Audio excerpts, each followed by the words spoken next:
I never imagined that a single offhand comment, delivered with that smirk my son-in-law Mark always wore when he thought he was being clever, would be the spark that finally pushed me to unravel the quiet humiliation I had endured for years. But the moment he laughed across my daughter Emily's dining table and said, "Oh, come on, Frank, you should be grateful you even have retirement savings at all. Some of us actually work hard." Something in me shifted, something old and tired and pushed aside for far too long. The room went silent, forks paused midair, even Emily froze, eyes darting between us with the same exhausted panic she had every time Mark's arrogance slipped into cruelty. I didn't respond, just pressed my napkin to my lips politely, though my heart was beating harder than I cared to admit. At 72, I'd lived enough life to know when someone wasn't speaking from ignorance, but from a deep, calcified belief that they were better than you. Mark was 40 years old, loud, self-assured, a self-proclaimed entrepreneur who had yet to turn any of his half-baked business ideas into anything but debt, and still he acted as if patience and humility were personality flaws instead of virtues. I'd retired 8 years earlier from a steady, modest job in logistics, a job where people respected me, where I built a life slowly and quietly, where I learned the discipline that allowed me to save carefully, deliberately. But Mark never saw value in anything he couldn't flaunt. He believed money was power only when used as a spotlight. I'd always kept my finances private, both out of habit and out of an old promise I'd made to my late wife Alina, who believed in quiet living and dignity and never making others feel small. But now, sitting under the warm pendant lights of my daughter's kitchen, watching Mark's mocking grin widen as he nudged Emily's arm like he'd just delivered a joke worthy of applause, I felt something sharp coil in my chest, something I hadn't felt in years: resolve.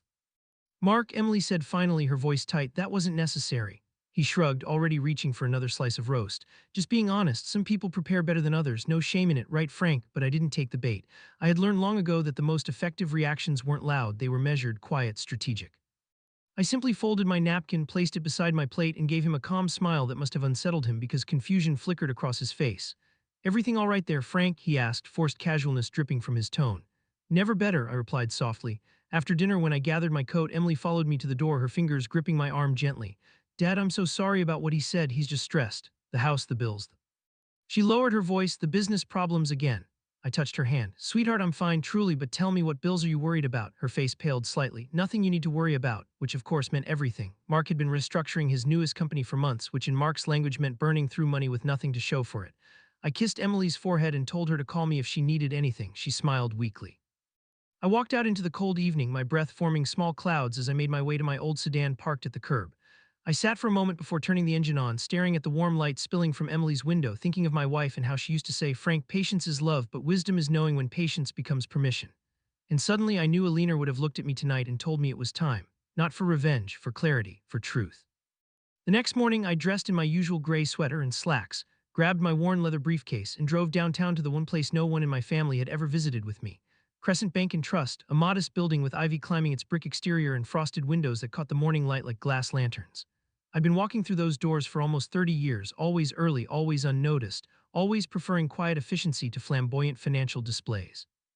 Inside, the familiar scent of old paper and polished marble greeted me. The tellers smiled warmly, they always did, and I returned the gesture. "Morning, Mr. Hale," one of them called. "The manager is expecting you." The manager, Mr. Patterson, stood from his desk the moment he saw me and extended a hand with genuine respect. "Frank, good to see you as always. How can I help you today?" I sat across from him, hands folded. "I need to review the status of my accounts, and I'd like to discuss making some changes to the trust." He nodded. "Of course, shall I prepare the files?" I hesitated, then added, "And I may need to introduce my daughter to everything soon." Mr. Patterson's eyes softened with understanding. "I think that's wise." He gathered the thick folders, decades of investments, compounding real estate shares, municipal bonds, long-term certificates, things I had built quietly, diligently. Things Mark had mocked without ever knowing existed. The total value was larger than most people would guess at first glance, much larger, enough to provide security for generations if handled properly. As Mr. Patterson reviewed the summaries with me, he paused at one point, tapping a sheet gently. "You're still our largest individual investor, Frank, even after all these years." I nodded with a faint smile. Titles never mattered to me, but truth did, and suddenly I could already see the moment Mark's confidence would crack like thin ice beneath him. "Mr. Patterson," I said slowly, "I think it's time my daughter knows the truth, but her husband—" I let the sentence drift. The manager's brows lowered. "Shall I prepare the meeting room for a formal disclosure?" "Yes," I said, my voice steady, "and invite them both." As I left the bank, sunlight warming my shoulders, I realized I wasn't angry anymore. I was simply ready, ready to stop allowing myself to be diminished, ready to stop allowing Mark's arrogance to define the dynamic of our family, ready to show him the truth, not to shame him, but to correct him, and maybe, just maybe, to save what was left of Emily's future. The thing about truth is that once you decide to reveal it, there's no turning back. It becomes a quiet engine pushing you forward, even when part of you trembles at the thought of the fallout. And as I drove home from Crescent Bank that morning with the weight of 3 decades of financial records in my briefcase, I felt something I hadn't in years. A strange mixture of sadness, anticipation, and the calm that comes when a man knows he is about to reclaim something that was silently taken from him. Emily called me around noon, her voice thin from stress, asking if I had made it home safely. Fine, sweetheart, I said, though I could hear from the way she inhaled sharply that she was building up toward something. Dad, she whispered, Mark didn't sleep last night. He kept going on about retirement accounts and how you probably never learned how to manage money, and well, I told him to stop, but he wouldn't. I could picture her sitting at her kitchen counter, head in her hands, trying to mediate a marriage that had become more work than partnership. Emily, I said gently, was he always like this? There was a long silence. When she finally spoke, her voice broke. No, Dad, he used to be generous, funny, warm, but after his first business failed, everything changed. He blames everyone, his parents, his coworkers, me. Then she added almost in a whisper, and now you. I pulled over to the shoulder of the road, gripping the phone tighter. Sweetheart, I don't want to be a wedge between you two. You're not, she insisted. He is, and he doesn't even see it. She exhaled shakily, then asked, Where were you this morning? I considered lying, sparing her until the meeting was ready, but I had spent too many years withholding things to avoid causing discomfort. It was a habit that had served everyone but me. I was at Crescent Bank, I said evenly. Emily's surprise was immediate. For what? To arrange a meeting. Her tone sharpened with concern. For what meeting? For us, I said. You, me, and Mark. It's time we clear the air. The silence that followed was deep and uneasy. Dad, please don't confront him. He's been on edge lately. I don't want things to get worse. I'm not confronting him, I assured her. I'm informing him. There's a difference. She hesitated, then said she'd stop by that evening. I spent the afternoon cleaning the house, not out of nervousness, but because Alina used to say that order was a form of respect, and if my wife were still alive, she would have wanted this moment to be handled with dignity, not chaos. When Emily arrived, she looked tired, her eyes ringed with the kind of exhaustion that comes from long-term emotional erosion. She hugged me tightly, resting her head on my shoulder for a moment like she had when she was little. Dad, she whispered, I'm scared of what he'll say. What he'll do, whatever happens, I told her, you'll have clarity, and clarity is its own kind of freedom. Mark arrived 10 minutes later, stomping up the walkway with his phone in hand and irritation radiating off him like heat. He didn't greet me, didn't greet Emily, just walked inside as if the house belonged to him. All right, he said loudly, dropping into my recliner uninvited. What's this big crisis? I've got things to do. I noticed how Emily subtly stepped away from him, just an inch, but enough to reveal years of accumulated instinct. Mark, I said, sit at the table, this isn't casual. He scoffed but obeyed. He assumed, as always, that he was in control. I let the silence stretch a few seconds longer than was comfortable, then placed the thick folder from Crescent Bank onto the table. Mark snorted. What's this? Old Sears coupons? My financial records, I said calmly. He blinked. Why would I care about your savings account? I folded my hands. Because you made assumptions, and assumptions have consequences. Emily looked between us nervously. I opened the folder. The first page was a summary statement, the total combined value of my long-term accounts. Mark froze mid-breath. His eyes scanned the number once, twice, 3 times. His face underwent a transformation, first disbelief, then confusion, then something closer to fear. This can't be right, he stammered. This is 7 figures. It is, I said simply. He looked at Emily, frantic. Did you know about this? She shook her head. No, Dad never told me. Mark swallowed hard. Frank, what is all this? Why didn't you ever say? Because my finances, I interrupted, were never your concern, and because money doesn't define worth or intelligence or dignity. His mouth opened, then closed again, like someone struggling to relearn how to speak. Your Crescent Bank's largest investor, he whispered, as if the words were too heavy for his tongue. I nodded. Have been for 14 years. Emily gasped softly, covering her mouth with her hand. Mark leaned back in the chair, rubbing his forehead in stunned circles. So that meeting you arranged is tomorrow morning, I said. Mr. Patterson wants to go over the trust with both of you. He thought it would be wise. Mark swallowed again, his arrogance dissolving into something rawer, panic, vulnerability, maybe even shame. Frank, I didn't know. I wouldn't have said what I did if I had known. I looked at him, really looked at him. That's the problem, Mark. You respect people only when you believe they have something you want. Emily inhaled sharply, the truth cutting through the room like a blade. Mark didn't argue. For the first time since I'd known him, he appeared truly speechless. This isn't about punishing you, I continued. It's about correcting something that's been broken, and it's about making sure Emily's future isn't tied to someone who doesn't understand humility. Emily turned away, tears filling her eyes. Mark stood abruptly, pacing, raking his hands through his hair. What happens now? He whispered. Tomorrow, I said, we start with honesty. And though he didn't say it, the fear in his eyes told me the truth. For the first time in his life, he realized someone else held the power, and it terrified him. The next morning arrived with an unusual stillness, that kind of heavy, anticipatory quiet that settles over a house when everyone inside knows the day will change something important. And when I stepped into the kitchen and saw Emily sitting at the table with her mug clasped in both hands, staring into her tea like she was searching for answers at the bottom, I knew she hadn't slept at all. She offered a small, brittle smile. Morning, Dad, I returned it softly. Behind us, I heard heavy footsteps, Mark pacing again the way he did whenever he sensed he was approaching a moment he couldn't manipulate or escape. He came into the kitchen wearing a button-down shirt he usually reserved for job interviews, hair neatly combed, face pale. He looked like a schoolboy heading to a principal's office, not a grown man walking beside his father-in-law to a bank meeting. "Ready?" I asked gently. He swallowed. "As I'll ever be."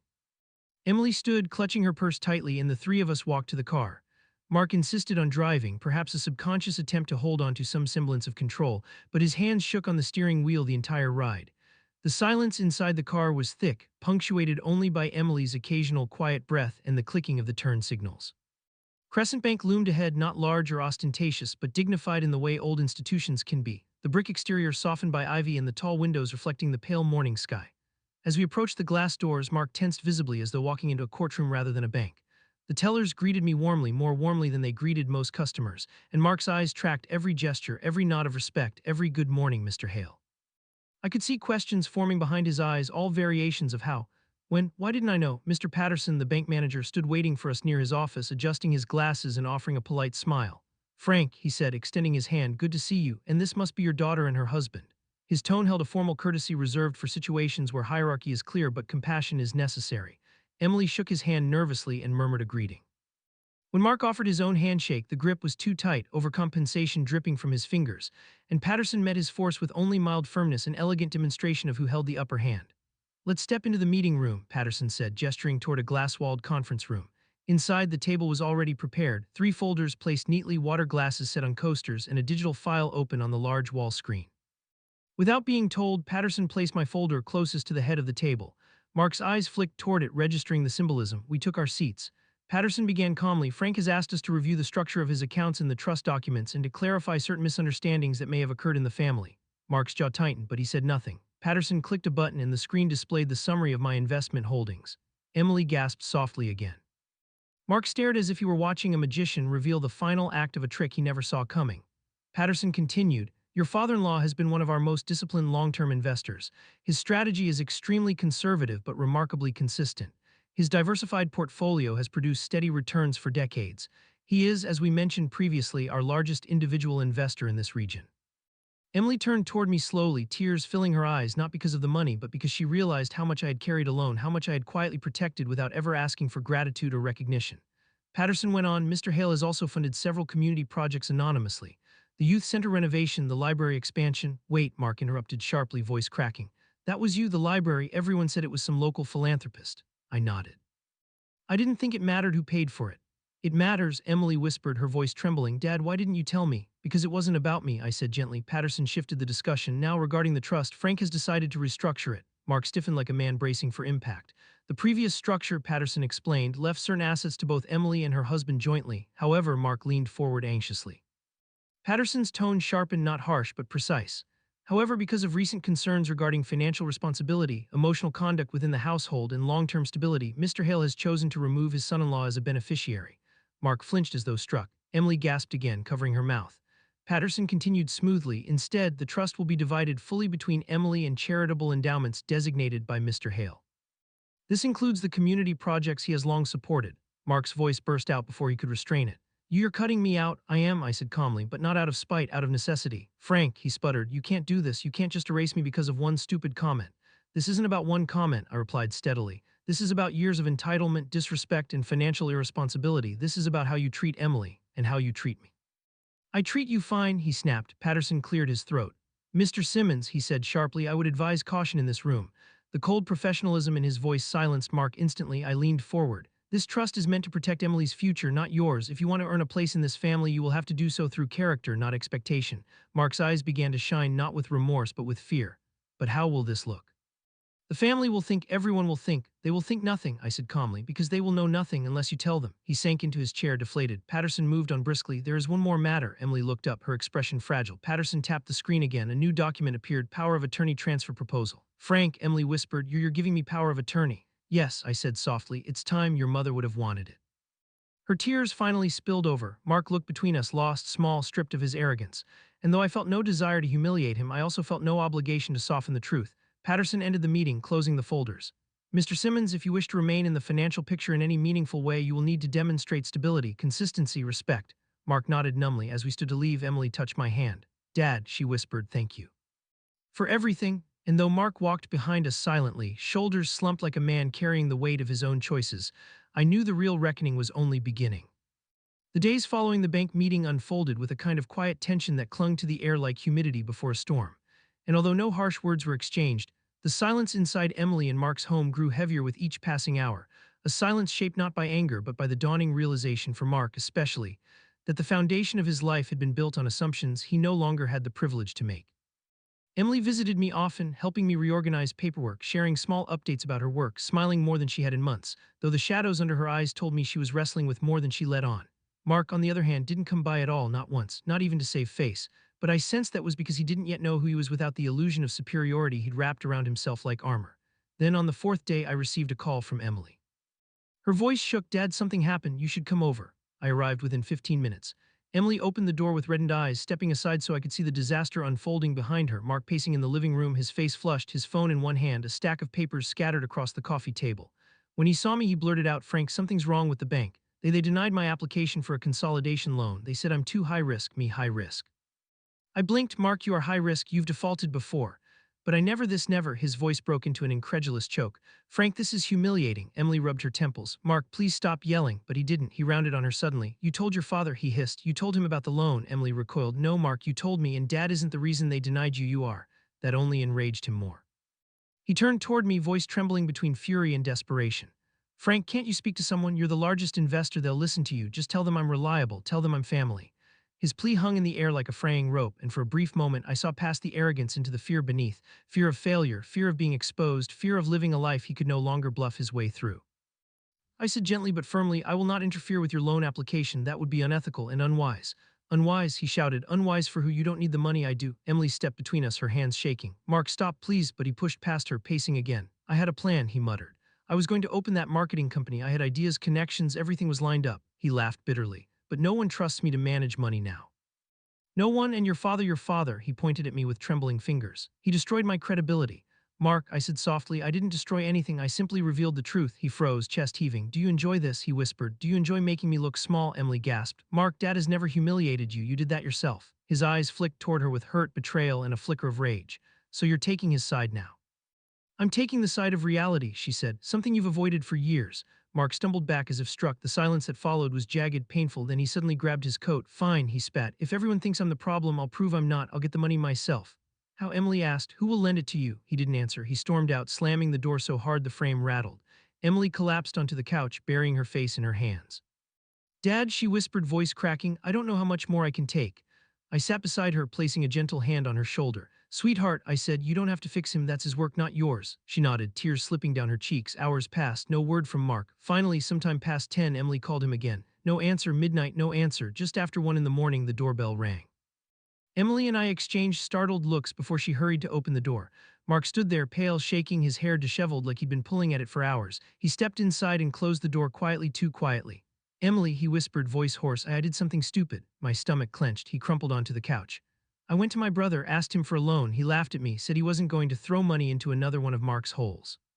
Gave a short, hysterical laugh. So I went to an investor I used to work for. He told me I was unreliable." Emily knelt beside him. "Oh, Mark, then I went to your cousin," he continued. "She said no. Everyone said no." He looked at me, eyes hollow. "No one believes in me anymore." I wanted to say something comforting, something human, but Emily spoke first. "Mark, you need help, not financial help, personal help, emotional help." "I don't need therapy," he snapped. "I need opportunity." "No," she whispered. "You need accountability." He flinched. "I'm trying. Trying isn't the same as changing," she replied. His breath caught, and for the first time since I'd known him, I saw a man utterly stripped of his bravado. "Frank," he whispered, "please, what do I do?" I took a slow breath. "You start by acknowledging that your life isn't failing because people don't support you. It's failing because you don't support yourself." Emily leaned against me, exhausted. Mark bowed his head. For a long time no one spoke. Then he whispered, "Do you hate me?" Emily hugged her knees. I answered for both of us. "We don't hate you, Mark, but we can't save you." His face crumpled, and in that moment, small, broken, painful, I felt something shift inside him, something real, but it would take time to know whether it would last. In the days that followed Mark's collapse on the living room couch, something subtle but unmistakable began shifting in the household, not loudly, not dramatically, but in the small, quiet choices a man makes when he finally runs out of excuses and has to face himself.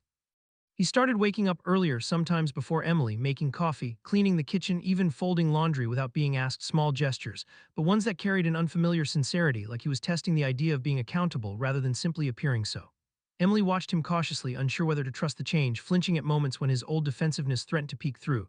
But instead of snapping, he swallowed his irritation and tried again. I visited frequently, checking in on them both, seeing this tentative transformation unfold. Mark avoided talking about money, avoided boasting, avoided belittling me or anyone else. His voice was quieter, his shoulders lower, his attention more focused on listening than speaking. But I knew change isn't proven in moments of shame or desperation. It's proven in consistency, and that was what I waited for. Then one Saturday morning, 3 weeks after the blow-up, he knocked on my door. I opened it to find him wearing work boots, jeans, and a sweatshirt, holding a folded sheet of paper. "Frank," he said, his voice steady but humble, "can we talk?" I stepped aside and let him in. He stood in the middle of my living room, looking at the framed photographs of Emily growing up, her school plays, her college graduation, Alina smiling with her in the garden. His eyes softened. "I owe you an apology," he said quietly, turning toward me. "A real one. Not one of those half-hearted excuses I've given people my whole life." He extended the folded paper. "What's this?" I asked. "My budget," he said. "My real budget, not the imaginary one I always pretended I had." I opened it. It was handwritten, messy, unsophisticated, but honest. Every expense accounted for, every piece of debt, a plan to pay it down slowly. I looked up at him. "Mark, this is a good start." "It's more than a start," he said. "I applied for a part-time job at the hardware store. I'm taking a financial literacy course online, and I booked an appointment with a therapist." He said it with a mix of embarrassment and pride. "Emily doesn't know yet," he admitted. "I want to tell her when I've stuck with it long enough that she can believe me." That was when I felt something inside me soften, not forgiveness exactly, but recognition. Recognition that this man, for the first time, wasn't asking for shortcuts. "Mark," I said gently, "this isn't something you're doing for me or even for Emily. It has to be for you." He nodded slowly. "I know," he hesitated. "Frank, that meeting at the bank, it destroyed something in me, not my pride, something deeper. It made me realize how much I built my identity on pretending I was more than I was." His eyes were glassy. "I never hated you. I hated the way your existence reminded me of everything I was." I let out a long breath. "Money never made me superior, Mark, and it never made you inferior. Your character determined that." He closed his eyes, swallowing hard. "I want to change that, even if it takes years." And for the first time I believed him, but belief alone wasn't enough. It had to be tested. "Let's take this one step at a time," I said. Over the next month, Mark showed up, truly showed up. He worked shifts at the hardware store, coming home tired but content. He attended therapy weekly, even sharing small breakthroughs with Emily when she gently probed. He didn't boast anymore. He didn't lash out. He listened. He learned. He apologized, really apologized when he slipped. Emily's shoulders softened. Her laughter returned. One evening, she came to my house with a casserole, smiling in that way she used to when she was younger, her whole face lighting. "Dad," she said, "Mark, he's different. I don't know how long it will last, but first time it doesn't feel like hope is a mistake." I hugged her tightly, and then one afternoon in early spring, Crescent Bank called. Patterson asked if I could come in. When I arrived, he smiled and gestured to a second office where Mark sat, nervously tapping his foot. "Mr. Simmons," Patterson said, "you requested a meeting with me." Mark stood, straightening. "Yes," he said calmly, "to tell you I'm withdrawing my loan application permanently." Patterson blinked in surprise. "You're sure?" "I'm sure. I'm not trying to build anything flashy anymore. I'm trying to build stability." He looked at me. "Frank showed me that I don't have to climb a mountain to be worthy. I just have to stand on solid ground." Patterson nodded approvingly. "That's a rare realization." We shook hands afterward. Mark didn't ask for praise. He simply walked out into the afternoon sunlight with a quiet dignity I had never seen in him before. A week later, Emily hosted a small dinner. Nothing fancy, nothing dramatic, just the three of us. Mark served the dishes, refilled glasses, listened attentively. At one point, he looked at me and said, "Frank, I know I won't be part of the trust. I know I haven't earned that, but I want you to know I'm not trying to get back in. I'm just trying to be a man worthy of your daughter." I nodded slowly. "Inheritance was never the issue," I said. "Responsibility was." He lowered his head. "I understand." After dinner, as Emily washed dishes and Mark dried them beside her, two silhouettes framed against the warm kitchen light, I felt something rare settle in my chest. Not triumph, not vindication, peace, true peace. Months passed, Mark stayed consistent, Emily glowed again, their marriage steadied. And I, for the first time in years, felt that Alina would have been proud of how things unfolded, not through punishment, but through honesty, boundaries, and a chance for redemption. On a quiet Sunday morning, I sat on my porch, coffee in hand, watching the neighborhood wake. Mark came up the walkway, hands in pockets, shy smile on his face. "Frank," he said softly, "mind if I sit?" "Of course," I said, gesturing beside me. He hesitated, then added, "I just wanted to say thank you." "For what?" "For not giving up on me, even when I gave you every reason to." I looked out at the garden Alina planted decades ago, now in full bloom. "Everyone deserves a chance to grow," I said, "but they have to choose to water the soil themselves." Mark exhaled shakily, nodding, and for the first time he looked not like a threat to my daughter's happiness, but like someone who might actually help her carry the future.